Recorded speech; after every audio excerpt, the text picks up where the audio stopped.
Bismillahirrahmanirrahim. Assalamualaikum warahmatullahi taala wabarakatuh.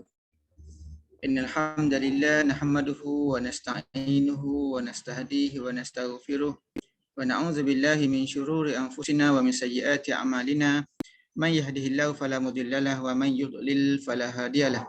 Nashhadu an la ilaha illallah wa nashhadu anna Muhammadan abduhu wa rasuluh. Rabbi shrah li sadri wa yassir li amri wahlul 'uqdatam min lisani yafqahu qawli. Amin. Alhamdulillah, semua alhamdulillah, setinggi-tinggi syukur kita rafakkan kepada Allah SWT kerana masih lagi bagi kepada kita peluang dan juga ruang untuk kita bersama pada petang ni. Dan Masya Allah, masa memang agak mencemburui, memang agak sibuk sikit beberapa ketika ini, tapi ala kulli hal, alhamdulillah masih lagi Allah Ta'ala bagi kesempatan untuk kita bersama pada petang ni. Dan kita masih lagi bincangkan tentang muwafaqat, tuan-tuan. Dan pada hari ini insya-Allah kita akan masuk ke muwafaqat yang ke-22. Itulah dia berkenaan dengan tetapkan hati pada akidah dan juga syariat Allah Subhanahu Wa Taala. Okey, tetapkan hati pada akidah dan juga syariat Allah Subhanahu Wa Taala. Allah Taala berfirman, wa in kadu la yaftinunaka 'anil ladzi awhayna ilaik litaftari 'alaina ghairahu wa idzal lattakhuzuka khalila. Dan sesungguhnya nyaris engkau yakni Muhammad SAW dapat nyaris mereka dapat memesong kamu wahai Muhammad daripada apa yang telah kami wahyukan kepadamu supaya engkau mengada-adakan atas nama kami perkara yang lainnya. Dan kalau engkau melakukan yang demikian, barulah mereka menjadikan engkau sebagai sahabat karib. Masya Allah, tuan-tuan, ayat daripada surah Al-Isra ayat yang ke-73 ini, dia ayat ni macam lain macam sikit. Dia macam satu teguran daripada Allah SWT kepada Nabi Muhammad SAW. Kerana dia ada beberapa perkara lah yang terjadi yang kita akan bincangkan sebentar nanti. Okey, sebelum kita bincangkan tentang ayat ni, kita bacakan terlebih dahulu asbab nuzul ayat ni. Okey, ayat ni agak menarik, tuan-tuan. Kalau kita tengok betul-betul maksudnya, saya ulang sekali lagi maksud dia ni. Sesungguhnya nyaris mereka, yakni orang-orang musyrik ini, dapat memesongkanmu, boleh memesongkan Nabi Muhammad ni daripada apa yang telah kami wahyukan kepadamu. Kan, supaya engkau mengadik-adakan atas nama kami perkara yang lainnya, dan kalau engkau melakukan yang demikian, barulah mereka menjadikan engkau sebagai sahabat karib. Maksudnya apa? Maksudnya musuh Allah Ta'ala ni sentiasa cuba berdiplomasi dengan Nabi Muhammad SAW, dalam keadaan mereka cuba nak tarik Nabi nak tarik mereka kan, untuk mereka ni beriman kepada Allah SWT. Tapi pada masa yang sama mereka juga cuba menarik Nabi supaya Nabi ni memberikan sedikit kelonggaran, mungkinlah kan, tu nama diplomasi kan. Asalnya keras tapi akhirnya kita guna kaedah lembut.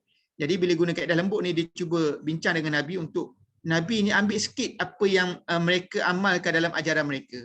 Jadi Nabi ni pada awalnya tak nak kan, keras, tapi akhirnya Nabi ada sedikit rasa macam tak apalah kot. Dia macam gitulah kan. Jadi bila Nabi nak begitu tu, Allah Ta'ala turunkan ayat ni untuk tegur Nabi kan, supaya apa? Supaya jangan sekali-kali terpesong ataupun kena tetapkan hati atas pendirian agama ni dengan akidah dan juga syariat Allah Ta'ala yang Allah Ta'ala turunkan kepada Nabi Muhammad.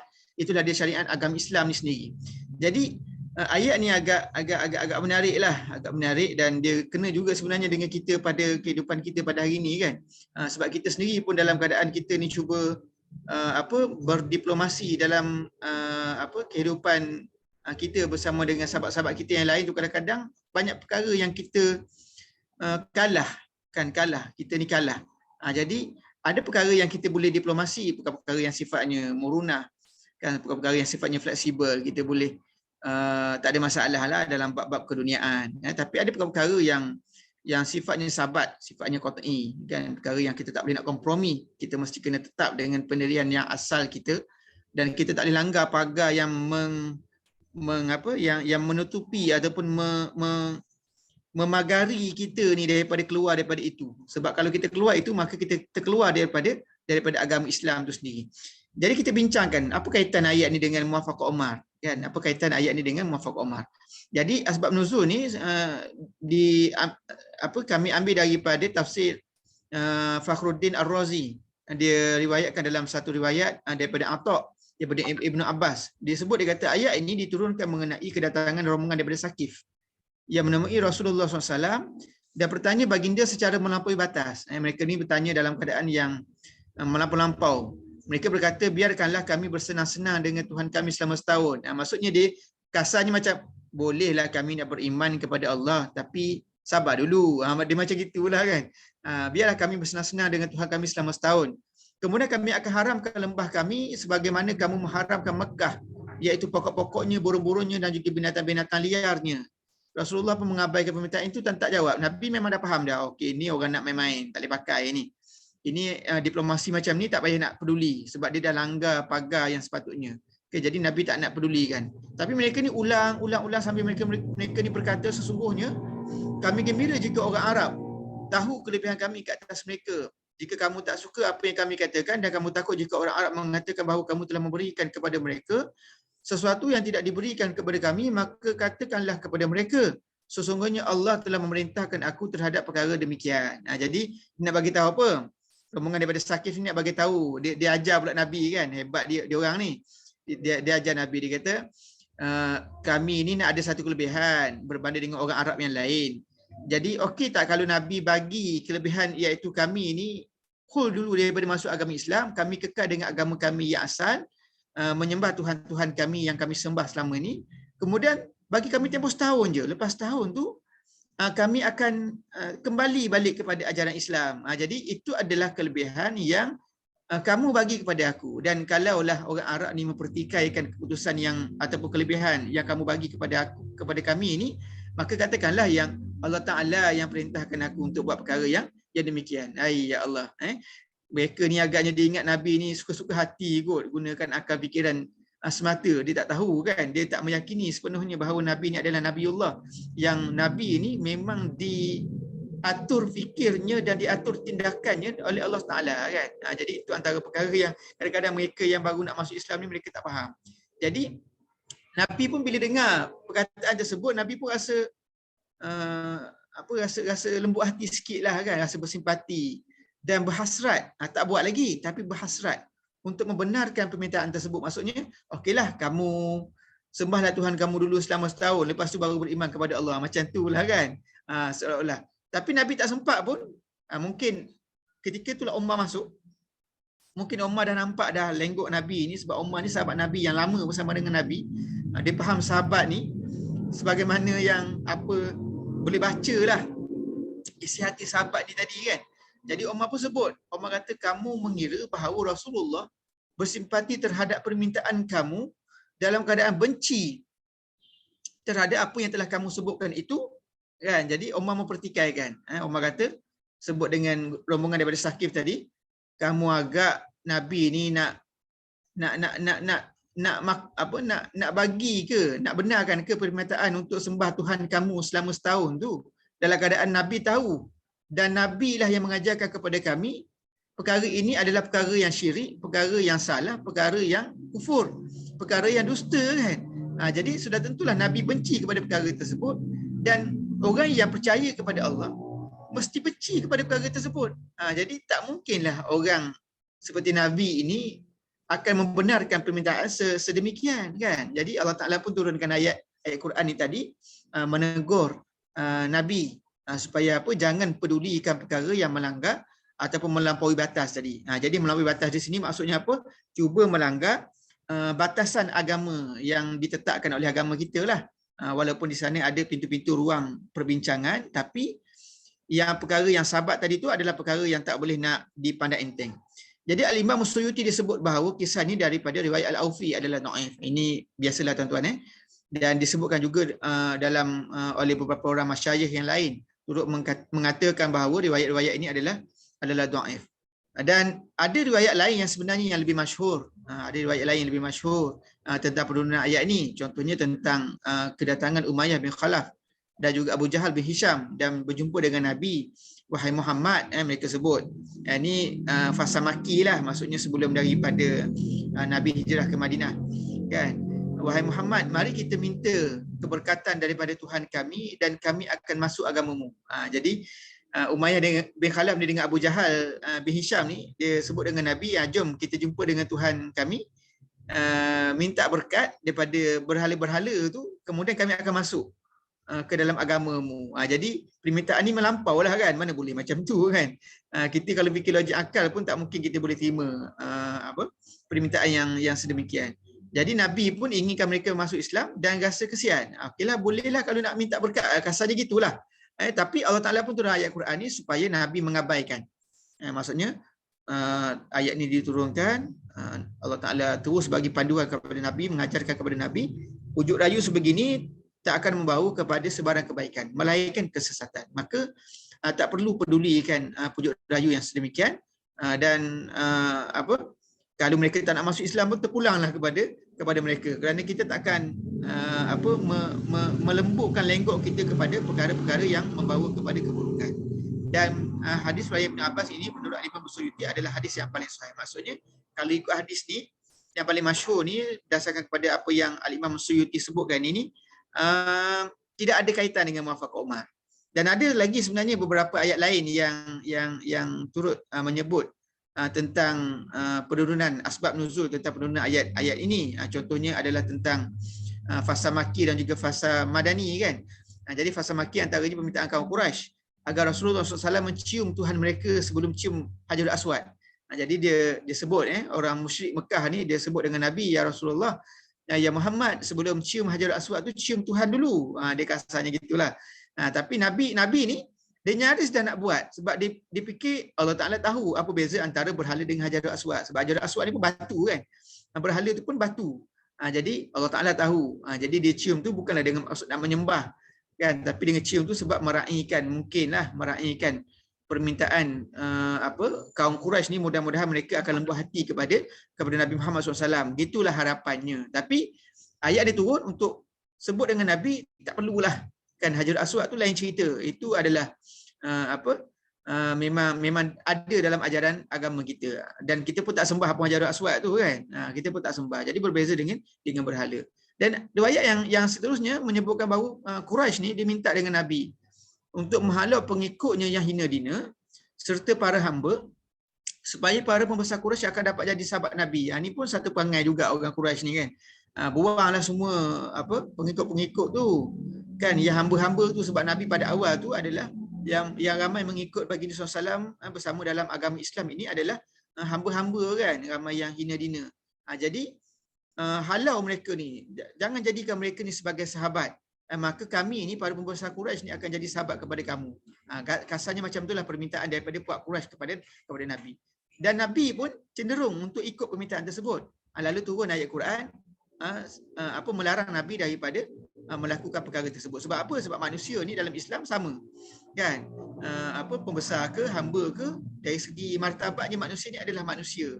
Kan, tidak ada satu orang mempunyai martabat yang lebih daripada satu orang yang lain, yang melainkan takwa yang menjadi nilaian di sisi Allah Taala kan. Jadi itu semua antara perkara-perkara yang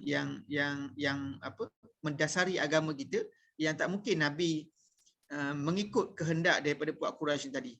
Dan riwayat yang lain menyebutkan bahawa Rasulullah SAW ketika baca surah An-Najm kan, apabila sampai kepada ayat 19, syaitan telah menjinakkan perkataan tilkal gharanik. Al-gharanik ni adalah nama berhala. Kan, nama berhala. Tilkal gharanikul ula kan, wa anna syafa'atuhunna la turtaja. Kan, dalam Ad-Dur Al-Mustatab disebut bahawa sebab baca ayat ni Rasulullah terus sambung ayat seterusnya daripada surah An-Najm dan kemudian sujud. Jadi Allah Ta'ala pun turun ayat Quran ni menegah Nabi daripada menghiraukan cakap-cakap syaitan tadi. Maksudnya mungkin syaitan membisikkan sesuatu kan kepada Nabi dan Nabi pun tersilap baca. Jadi perkara ini tak sepatutnya berlaku lah, dan Allah Ta'ala tegur Nabi supaya Nabi ini jangan ikut cakap syaitan. Dan berkenaan dengan ayat Madani pula, kisah kaum Saqif seperti yang kita bacakan sebentar tadi. Ini ada kaitan dengan muwafaqah Umar lah. Dan yang seterusnya adalah tipu hela orang Yahudi. Kan, ini yang terakhir kan, yang menuntut Nabi agar pergi ke Syam dengan alasan bahawa Syam adalah tempat berkumpul para Nabi. Dan tuntutan ini memberikan sedikit kesan di hati Nabi. Maksudnya, Nabi ni bila orang Yahudi ni selalu sebut Syam tu tanah Ardul Kinanah kita sebut kan. Syam ni bumi para anbiya. Kan, pergilah ke sana kan. Orang Yahudi selalu sebut begitu sebab orang Yahudi ni, mereka ni memang ramai Nabi daripada kalangan bangsa mereka kan. Jadi mereka ni suruh Nabi untuk pergi ke Syam. Jadi Nabi ni bila banyak kali sebut, ada berbekas juga di hatinya, oh aku kena pergi ke Syam. Jadi masa perang Tabuk berlaku, Nabi memang dah niat dah nak menuju ke Syam. Jadi yang menyekat Nabi daripada pergi ke Syam, akhirnya apa dia? Apabila Allah Taala turunkan ayat ni, kan? Bagi tahu sebagai satu bentuk peringatan supaya Nabi ni tak terpengaruh dengan tipu hela orang Yahudi, kan? Jadi mereka ni nakkan Nabi keluar daripada Madinah aja.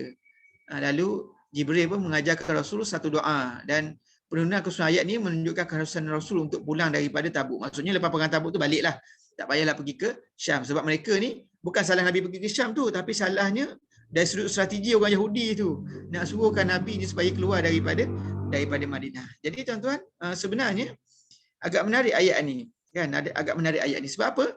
Sebab dia mengajarkan kepada kita bahawa apabila kita hidup dalam masyarakat majmuk, macam Malaysia kita pada hari ini dalam masyarakat majmuk, kita meraihkan kepelbagaian agama, kita menghormati perbezaan bangsa antara kita, dan kita boleh je bergaul mesra, harmoni, aman, sejahtera bersama dengan mereka semua. Tak ada masalah kita hidup berjiran, kan? Dan dalam Islam sendiri memang mengajarkan kepada kita untuk bermuamalah dengan mereka, memberikan, dalam konteks Malaysia ni sebagai sebuah negara Islam, kita memberikan jaminan keselamatan kepada sahabat-sahabat kita yang bukan Islam ni. Tak ada isu pun. Kan, tak ada isu pun. Kita boleh je berlembut dengan mereka. Tapi tinggal lagi apabila kita ada hak-hak tertentu yang kita mesti kena jaga, kan? Yang paling menjadi dasar kepada haknya adalah hak agama lah, kan? Hak agama ni mesti kita kena pegang betul-betul. Kalaulah satu-satu perkara itu apabila berlakunya perbincangan sehingga melanggar hak beragama kita, maka ketika itu kita kena tegas, kan? Kita kena tegas, dan kita boleh je tidak menghiraukan, sebab itu adalah antara perkara yang menjadi dasar kepada kehidupan kita, kan? Tak mungkin kita boleh mengikut lenggok sahabat-sahabat kita yang lain, menjaga hati mereka kerana kita nakkan bersama dengan mereka sehingga kan kita punya agama tergadai. Jadi itu bukan kaedahnya lah. Itu antara perkara yang ayat ni ajarkan kepada kita. Dan Nabi Muhammad SAW sendiri, kalau kita tengok dalam bab konteks asbabun nuzul ni, macam kita pernah cerita banyak kali sebelum daripada ni, bahawa walaupun dalam banyak-banyak riwayat yang disebutkan tadi, hanya satu saja yang terkait dengan muafaqah Umar, tapi boleh jadi je bahawa memang kisah-kisah ini berlakunya banyak kali, dan ayat Quran itu bukan turunnya sekali, turunnya beberapa kali dengan ayat yang sama. Jadi peringatan demi peringatan itu sentiasa Allah Taala khabarkan kepada Nabi Muhammad SAW, dan menjadi iktibar kepada kita bahawa kita mesti bertegas dalam bab menjaga hak keagamaan dan juga syariat agama kita mesti jaga. Jadi itu antara perkara yang agak menariklah daripada muafaqat yang ke-22 ni. Kita masuk ke muafaqat yang ke-23, tuan-tuan. Okay. Ni yang hujung-hujung ni semua muafaqatnya dah pendek-pendek lah, kan? Pendek-pendek. Okey, muafaqat yang ke-23 adalah tentang larangan menyakiti orang beriman. Kan, larangan menyakiti orang yang beriman. Firman Allah SWT, "Walladzina yu'zunal mu'minina wal mu'minat bighairi ma katasabu faqad ihtamalu buhtana wa isman mubina." Dan orang-orang yang mengganggu serta menyakiti orang-orang lelaki yang beriman dan orang-orang perempuan yang beriman dengan perkataan ataupun perbuatan yang tidak tepat dengan sesuatu kesalahan yang dilakukannya, maka sesungguhnya mereka telah memikul kesalahan yang menuduh secara dusta dan membuat dosa yang amat nyata. Jadi ayat ni Allah Ta'ala memang marahlah kepada sesiapa saja yang mengganggu ataupun menyakiti orang-orang yang beriman itu, sama ada lelaki ataupun perempuan, sama dengan menggunakan cakap-cakap, kan, perkataan, kan, menggunakan cakap-cakap, mencaci, mencerca, menghina, mengutuk, mengumpat, kan. Macam-macam kaedah lah orang boleh cerca dengan perkataan ni, ataupun dengan menggunakan perbuatan, kan, pukul, perbuatan yang boleh mencederakan, apa-apa sajalah perbuatan yang boleh menyebabkan mengganggu ataupun menyakiti orang-orang yang beriman ini, kan. Maka mereka ni sebenarnya telah memikul satu kesalahan yang menuduh secara dusta dan juga membuat dosa yang amat nyata, kan. Jadi satu kesalahan yang diumpamakan seperti itu, ataupun memang satu kesalahan yang memang berat yang Allah Taala letakkan. Memang tuan-tuan, kan, Islam ni agama yang agak yang halus, yang memang kita ni jaga setiap genap segi dalam kehidupan tu. Sampai kan kalau kita sebut contoh, kan, menyakiti orang-orang yang beriman dengan perbuatan. Contohnya apa? Contohnya kita letak duri di jalan, kan. Nabi selalu kena, kan, letak duri di jalan, letak dicampakkan tahi, kan. Ketika tengah sembahyang dia letakkan bangkai, kan. Itu antara perkara yang dilakukan oleh orang musyrik Mekah dulu kepada Nabi Muhammad SAW di kala Nabi ni tidak ada kekuasaan masa tu kan, memang sangat lemah kan. Jadi perkara tersebut kalau kita tengok dalam konteks yang sebaliknya, dalam konteks yang sebaliknya, apa nama, Nabi SAW dia sandarkan kepada akidah kan, siapa yang beriman kepada Allah dan juga Rasul ataupun selemah-lemah iman adalah mereka yang mengalihkan sesuatu yang berbahaya daripada jalan kan, mengalihkan sesuatu yang berbahaya daripada jalan. Tu antara tanda-tanda iman kan, tanda-tanda iman mengalihkan sesuatu daripada jalan. Maksudnya contohnya nampak ada paku, tolak tepi paku tu. Nampak ada batu, tolak tepi batu tu. Nampak ada kayu, tolak tepi kayu tu, supaya bila orang berjalan ni dia akan lebih selesa, lebih selamat kan. Jadi dia timbal balik daripada ayat ni. Bila mana Islam ni mengajarkan bahawa perkara yang menyakiti itu, bila mana kita hilangkan yang menyakitkan itu, sebab kepada menyakitkan itu, maka dia dikira sebagai orang yang punya iman. Maka orang yang menyakiti orang beriman, maka dikira sebagai seseorang yang mempunyai dosa yang amat jelas. Jadi itu timbal balik kepada ayat Quran ni. Okey, apa kaitan ayat ni dengan muwafaqat? Al-Qurtubi dalam tafsirnya, tafsir Al-Quran Al-Azim, dia sebut satu kisah tentang penurunan ayat ni. Katanya apa dia? Sesungguhnya sebab penurunan ayat ni adalah peristiwa apabila Umar melihat seorang jariah kan, daripada kalangan Ansar, lalu ditampar wanita tersebut kerana benci melihat perhiasannya. Maksudnya jariah ni mungkin dia orang Kelantan sebut jangok.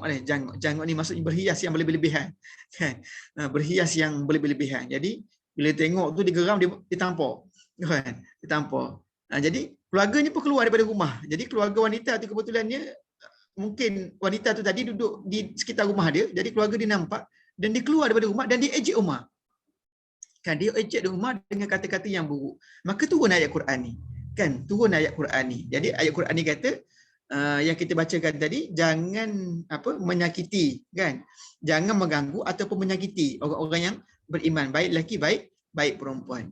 Jadi agak menarik juga. Sebab apa? Sebab sebenarnya kalau kita faham asbab nuzul ni, sebenarnya ada dua orang yang disakiti dalam ayat ni. Dalam asbab nuzul ni, satunya wanita tu kan, jariah tu disakiti kan, sebab Umar tampar dia. Dengan perbuatan tangan Umar tu, Umar tampar dia. Dan yang keduanya, Umar sendiri pun disakiti kan, sebab Umar ni dia ejek.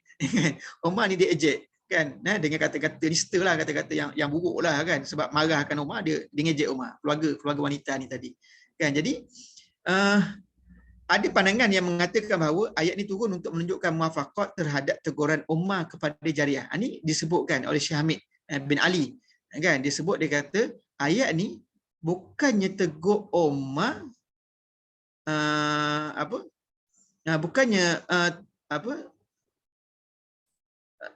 dia tunjukkan kepada dua-dua kan, untuk menunjukkan muwafaqat terhadap teguran Umar terhadap jariah itu. Maksudnya Umar tegur jariah tu,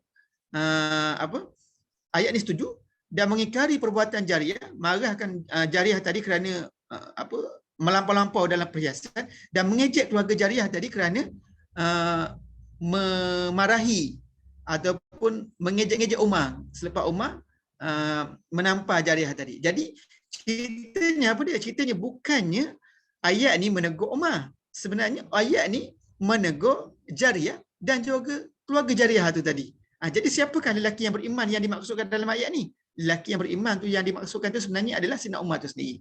Kan, jadi Allah Ta'ala nak support Umar bahawa perbuatan Umar menegur wanita tadi itu betul. Kan?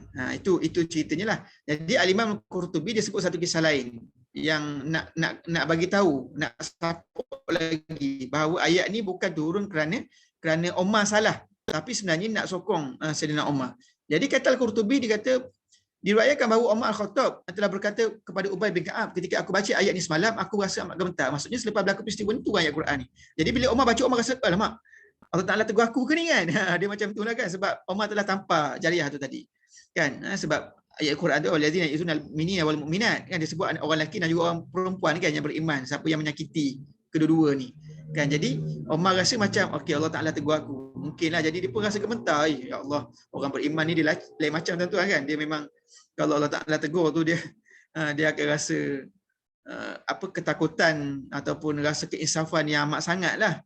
kan, tak maulah ulang lagi dan nak bertaubatlah daripada perbuatan tersebut. Tapi demi Allah, kan, demi Allah, aku telah memukul. Ini dia sebut beberapa orang mukmin ataupun menghardik mereka, sebab Umar ni dia memang sifatnya tu panas baran sikit, kan.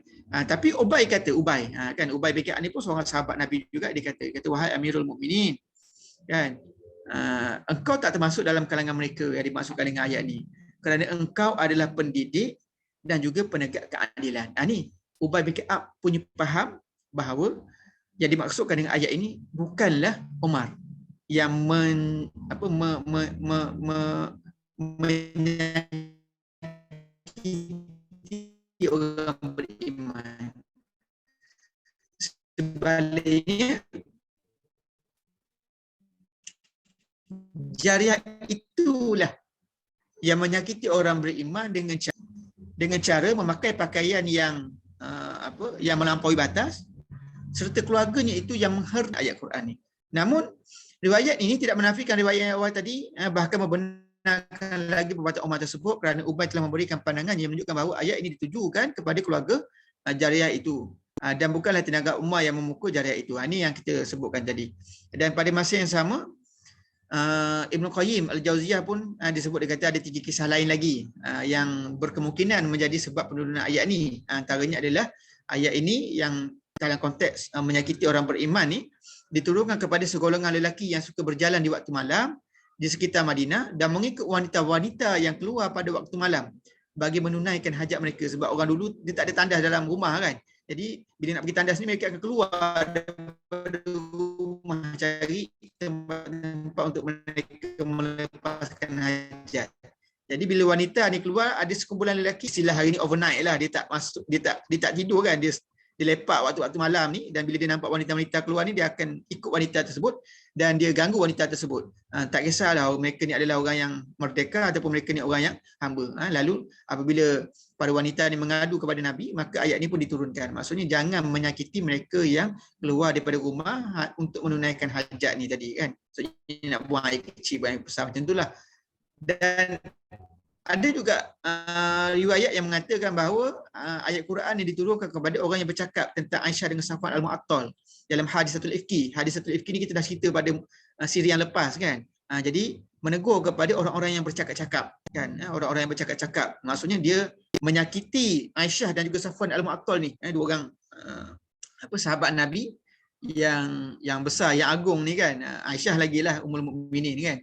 Dan diturunkan juga kepada orang munafik yang suka mendustakan dan juga menyakiti Ali bin Abi Talib. Ada sekumpulan orang-orang yang suka menyakiti. Jadi menarik juga ayat Quran ni, tuan-tuan. Sebab apa? Sebab melarang kita ni dan memberikan iktibarlah kepada kita ni sebagai pembaca ni untuk berhati-hati apabila kita bercakap dan berhati-hati apabila kita bertindak. Dan termasuklah dalam konteks kita pada hari ini menggunakan media sosial, kan. Media sosial ni dia lebih mudahlah kita nak berkata-kata menggunakan WhatsApp, menggunakan Facebook, Instagram, Twitter dan sebagainya. Dan dia kadang-kadang tu tanpa fikir, kan, tanpa fikir kita dengan mudah untuk memberikan respon segera kepada apa-apa isu yang timbul, yang kadang-kadang respon kita itu boleh mengakibatkan ada di kalangan sahabat-sahabat kita yang daripada kalangan orang-orang yang beriman ini, lelaki ataupun perempuan, yang terasa dengan ayat-ayat kita, kan. Sebab ayat ni bila ditulis lebih lagi lah, dia tidak pasti apa nada yang digunakan, kan, pada ayat-ayat itu, kan. Jadi nak kena lebih berhati-hati sebab nada ini bergantung kepada interpretasi ataupun persepsi pembaca itu sendiri. Kadang-kadang ayat yang sama dibaca dengan persepsi marah, kan, ayat yang sama dibaca dengan persepsi yang berbeza-beza. Jadi itu antara perkara yang kita nak kena hati-hati, kan. Dan ada juga kes-kes terpencil, kan. Lagi-lagi kalau pasal isu artis dan sebagainya, kadang kalau orang beriman ni tak perlu masuk campur lah kot, biarkanlah mereka, kan. Tapi di pihak kita ni macam itulah, kita nak kena hati-hati sebab perbuatan yang menyakiti orang-orang yang beriman ini lebih kurang, kan, macam menyakiti Allah dan juga Rasul. Cuma bezanya apa dia? Menyakiti Allah dan juga Rasul ni dihukumkan sebagai kafir, dan menyakiti orang beriman ni dihukumkan sebagai dosa besar. Jadi kita nak kena hati-hati dan mudah-mudahan kita tak termasuk dalam golongan yang menyakiti orang-orang yang beriman. Baik tuan-tuan. Kita itu muwafaqat yang ke-23. Kita masuk pada kali ini muwafaqat yang ke-24. Dan ni saya ingat muwafaqat yang terakhirlah. InsyaAllah pada minggu hadapan kita masuk mungkin siri yang terakhir untuk muwafaqat Oman insyaAllah. Jadi muwafaqat yang ke-24 ni adalah tentang larangan bertanya hal-hal yang remeh-temeh. Allah Ta'ala sebut, ya ayyuhallazina amanu la tas'alu an asya'in in tubda lakum tasukum wa in tas'alu anha hina yunazzalul Quran tubda lakum afallahu anha wallahu ghafurun halim. Wahai orang-orang yang beriman, janganlah kamu bertanya kepada Nabi perkara-perkara yang jika diterangkan kepada kamu akan menyusahkan kamu. Dan jika kamu bertanya mengenainya ketika diturunkan Al-Quran, tentulah akan diterangkan kepada kamu. Allah Ta'ala memaafkan kamu daripada kesalahan bertanya perkara-perkara itu yang tidak ditanyakan di dalam Al-Quran, kerana Allah Maha Pengampun lagi Maha Penyabar. Pelik ayat ni kan tuan-tuan? Apa yang pelik dia? Pelik dia adalah kerana Allah Ta'ala melarang kita bertanya. Kan? Melarang kita bertanya. Biasanya kita suka kalau orang bertanya kan? Ni tuan-tuan. Akhlak ni dia sentiasa wasatiyah kan?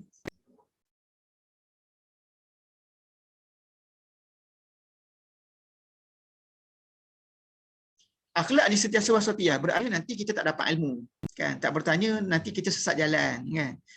Kita kena tanya. Tanya ni adalah perangsang kepada pemikiran, kan? Kena tanya. Tapi pada masa yang sama, kita dilarang bertanya perkara yang mengarut. Ni border atas dia, kan? Border atas dia.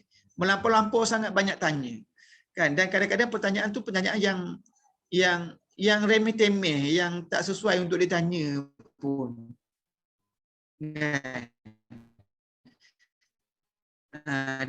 Dan adalah beberapa contoh nanti kita akan bacakan macam kenapa asbab dalam asbabnya. Jadi kita bacakan dulu. Okey. Sebab penurunan ayat Al-Imam Muslim, maksudnya daripada hadis Sahih Muslim disebut telah sampai kepada Rasulullah beberapa berita tentang sahabatnya. Lalu baginda bersabda dalam khutbahnya, syurga dan juga neraka ditunjukkan kepada aku. Dan aku tak pernah melihat kebaikan dan keburukan keduanya seperti yang aku lihat pada hari ini. Maksudnya syurga dengan neraka ni tak pernah boleh digambarkan dengan apa yang ada pada dunia ni. Nikmatnya syurga, buruknya neraka, tak nampak. Jika kamu semua tahu apa yang aku tahu, sebab Nabi dah tengok syurga neraka kan dalam peristiwa Isra Mi'raj, kan? Antara contohnya lah. Nescaya kamu semua akan kurang ketawa. Allah wa'iyyazubillah, takut tuan-tuan. Nak bayangkan macam mana tak boleh nak bayang. Kan? Jadi kalau kita tahulah keadaan yang sebenarnya syurga neraka itu, pasti kita ni akan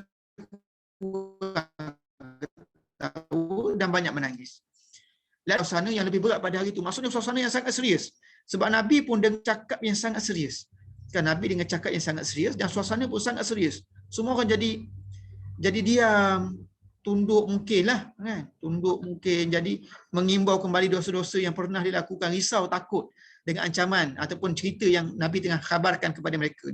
Jadi mereka pun tutup kepala mereka, kan, tutup macam ni agaknya, kan, dengan jubah mereka tu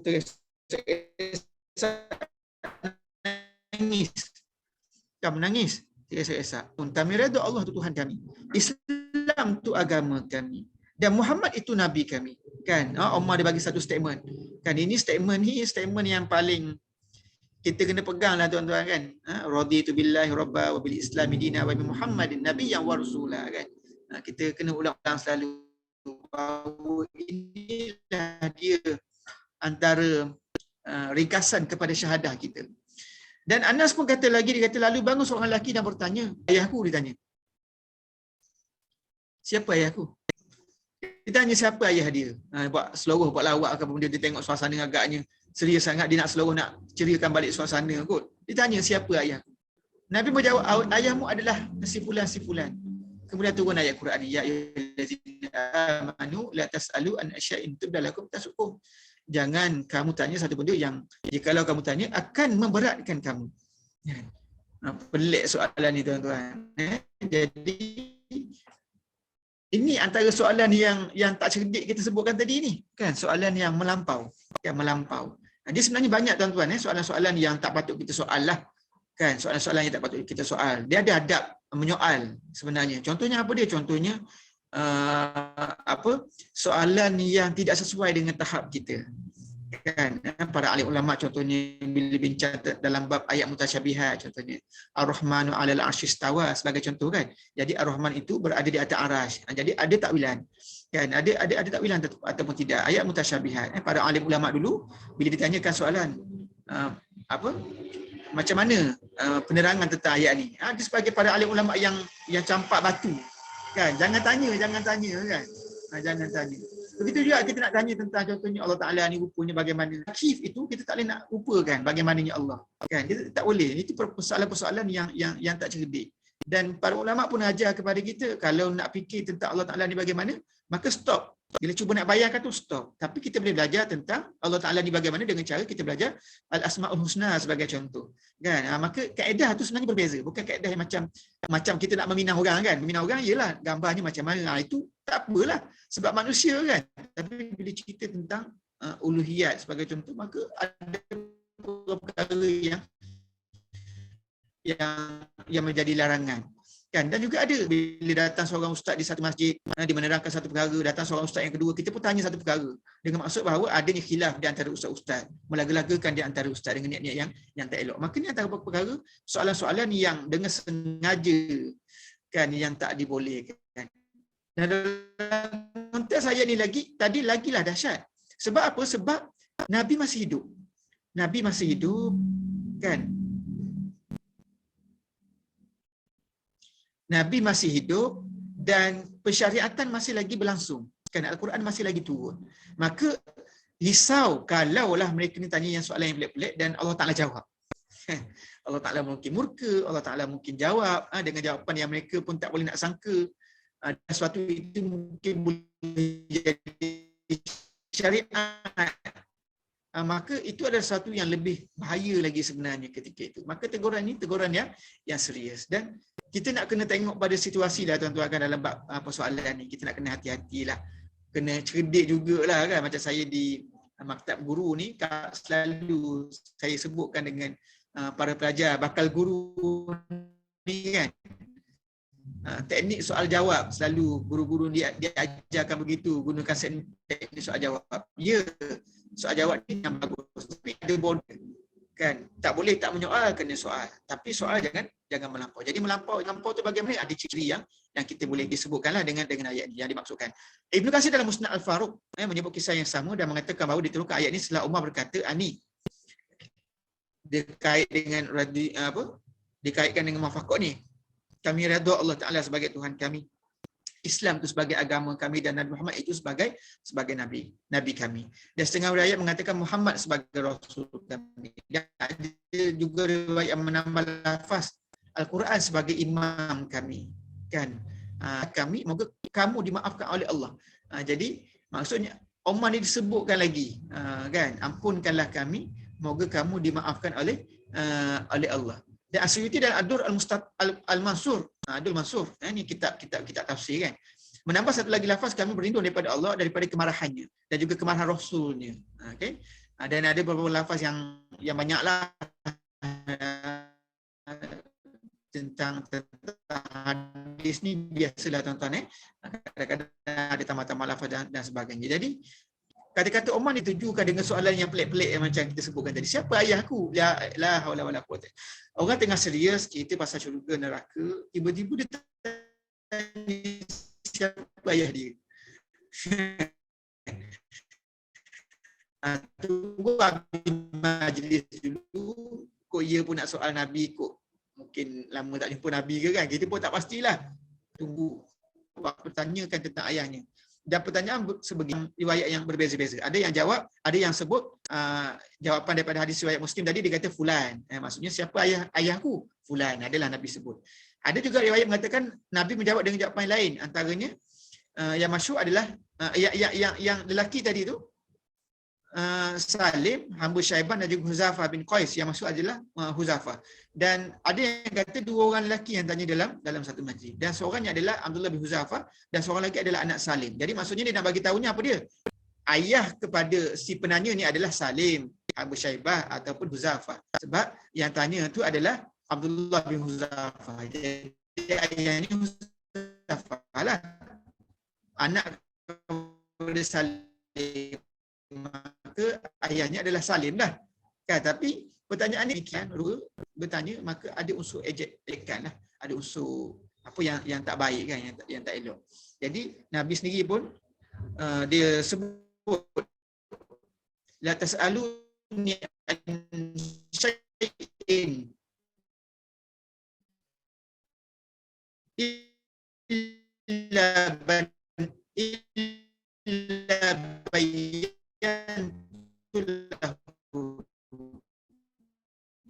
illa bayantu lakum. Jangan kamu kepada mereka yang pelik lah. Nak kena hati-hati juga. Tapi dia ataupun mereka tetap bertanya, dan pertanyaan itu menyebabkan Nabi terdiam ataupun marah. Jadi nak cakap kan marah kan. Jadi Nabi diam. Dalam Ad-Durr al-Mustatab dinyatakan bahawa kemarahan Nabi itu sehingga menyebabkan mukanya merah dan baginda duduk atas mimbar.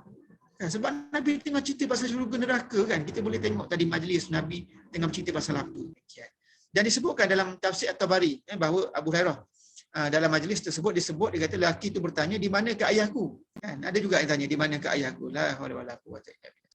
Dan ada juga disebut, di mana ke aku? Sampai Nabi jawab dalam satu ayat, dia kata dia neraka. Ni marah sangatlah ni. Nabi kalau jawab dia neraka, wala iyazbillah, takut kita dengar tuan-tuan. Kan seolah-olah macam dah satu jaminan dah masuk neraka, wala iyazbillah. Memang kita takutlah. Mudah-mudahan Allah Ta'ala jauhkan kita daripada perkara tersebut. Jadi, intibar untuk kita kan. Dan ada juga riwayat yang menyebutkan bahawa ayat ini turun selepas turunnya ayat tentang kewajipan haji. Kan, Ibn Majah riwayatkan daripada Ali. Katanya apa dia? Apabila turun, walillahi ala nas, ajul bait, man istata'a ilaihi sabila. Mereka tanya, wahai Rasulullah, haji ni setiap tahun? Nabi dia. Mereka tanya lagi, adakah haji ni setiap tahun? Nabi jawab, tidak. Kalau kau jawab je, maka jadi wajib. Parah kita tuan-tuan, kalau haji wajib setiap tahun. Saya pun tak pergi lagi haji ni. Anak saya pergi haji lebih 100 tahun. Tempoh menunggu. Satu tempoh yang cukup panjang kan, lebih 100 tahun tempoh menunggu sekarang. Memang kalau jadi wajib memang parahlah. Jadi itu yang Allah Ta'ala pun turunkan ayat Quran. Jangan kamu tanya yang jika kamu tanya tu banyak sangat perkara yang pelik-pelik, maka boleh menjadi beban. Jadi bebanlah kalau haji jadi wajib setiap tahun kan. Memang tak boleh nak dilaksanakan. Jadi pengajaran ayat ni apa dia? Ayat ni secara zahirnya melarang umat Islam untuk tanyalah perkara yang jika dia ketahui pasti akan menyusahkan kita. Jadi pertanyaan seperti ini perlu dijauhi. Jangan kita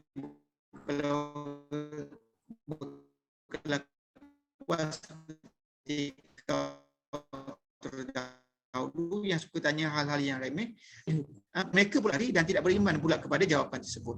Jawapan itu bukan saja tak memberikan manfaat, bahkan menyebabkan mereka kufur, terpesong daripada jalan Allah. Ini kerana pertanyaan tersebut bukanlah untuk cari petunjuk, sebaliknya untuk mempermainkan atau menunjukkan penentangan terhadap ajaran Nabi. Jadi tuan-tuan, hati-hati dalam bertanya kan. Bila nak soal ni kena fikir sikit kan. Dia bukan sembrono, walaupun kita kata soal lah. Kadang-kadang kita selalu dengar cikgu-cikgu sebut kan, soal lah, walaupun soalan tu soalan yang bodoh-bodoh. Bolehlah soal, tapi fikir dulu sikit lah. Fikir sikit kan. Biar sesuai dengan majlis. Kalau dalam konteks brainstorming contohnya, boleh je kita mengutarakan soalan yang itu, yang remeh-temeh mungkin sebab sesuai dengan konteks. Ketika itu nak mencari idea yang kadang-kadang datangnya daripada bodoh-bodoh itu kan. Tapi dalam konteks yang kita pandang tadi itu, memang tak sesuai lah. Memang sangat tidak sesuai. Jadi memberikan iktibar kepada kita bahawa kita kena raikan suasana dan respon kita biar sesuai dengan suasana yang sedang berlangsung ketika itu. Jadi saya ingat cukup sekadar itu tuan-tuan pada petang ni. Sekadar yang mampu daripada saya reserve ada lagi 2 muafaqah, insya-Allah kita akan sambung pada minggu hadapan, insya-Allah. Jika ada pertanyaan silakan tuan-tuan. Kalau tak ada, saya ingat saya akhiri program kita ataupun kuliah kita pada petang ni dengan tasbih kafarah dan suratul as. Wallahu a'lam. Assalamualaikum warahmatullahi wabarakatuh.